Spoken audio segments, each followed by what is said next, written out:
স্বাগতম বিশ্ব ফুটবলের সবচেয়ে রোমাঞ্চকর মঞ্চে। চিলিতে অনুষ্ঠিত ফিফা অনূর্ধ্ব ২০ বিশ্বকাপ ২০২৫-এর ফাইনালে মুখোমুখি হতে চলেছে দুই মহাদেশের দুই শক্তিশালী প্রতিপক্ষ, লাতিন আমেরিকার আর্জেন্টিনা এবং আফ্রিকার মরক্কো।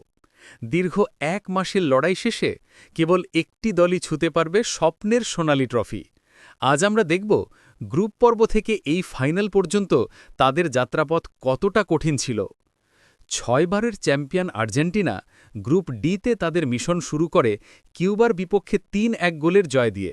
এরপর দ্বিতীয় ম্যাচে অস্ট্রেলিয়ার বিপক্ষে ৪-১ গোলের বিশাল জয়ে সার্কো, তোমাস পেরেজ এবং সুবিয়াব্রে আবারও নিজেদের জাত চানান।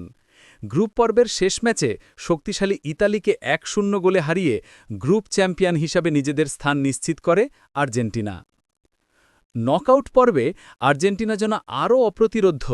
শেষ ১৬তে তারা নাইজেরিয়াকে পরাজিত করে কোয়ার্টার ফাইনালে পা রাখে। কোয়ার্টার ফাইনালে মেক্সিকোর বিপক্ষে ম্যাচে মাহের কারিজো আর মাতিও সিলভেত্তির গোলে ২-০ ব্যবধানে সহজ জয় তুলে নেয় তারা। সেমিফাইনালে লাতিন আমেরিকার আরেক শক্তিশালী দল কলম্বিয়ার মুখোমুখি হয় আর্জেন্টিনা।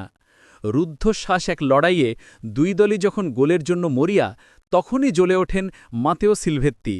খেলার ৭২ মিনিটে তার করা একমাত্র গোলটি আর্জেন্টিনাকে পৌঁছে দেয় স্বপ্নের ফাইনালে।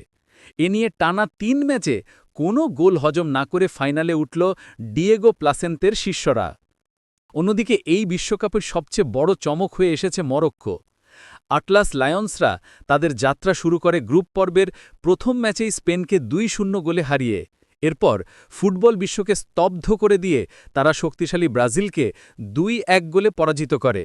যদিও গ্রুপ পর্বের শেষ ম্যাচে মেক্সিকোর কাছে ১-০ গোলে হেরে যায় তারা, কিন্তু তাদের লড়াকু মানসিকতা আর জয়ের ক্ষুধা তাদের এতদূর নিয়ে এসেছে। নকআউট পর্বেও মরক্কোর জয়রথ ছুটতে থাকে। শেষ ১৬তে দক্ষিণ কোরিয়াকে হারানোর পর কোয়ার্টার ফাইনালে মার্কিন যুক্তরাষ্ট্রের মুখোমুখি হয় তারা। সেই ম্যাচেও ইয়াসির জাবিরি আর জেসিম ইয়াসিনের গোলে ৩-১ ব্যবধানের দাপুটে জয় তুলে নেয় আফ্রিকার সিংহরা। তাদের কাউন্টার অ্যাটাক ভিত্তিক ফুটবল আর রক্ষণভাগের দৃঢ়তা ছিল চোখের পড়ার মতো। সেমিফাইনালে ফ্রান্সের বিপক্ষে ছিল মরক্কোর আসল পরীক্ষা।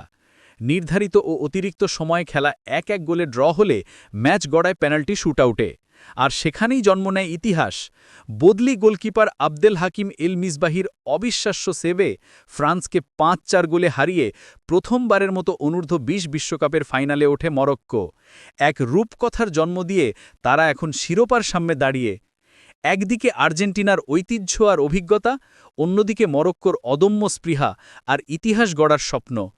কার হাতে উঠবে ২০২৫ সালের অনূর্ধ্ব ২০ বিশ্বকাপের সোনালি ট্রফি?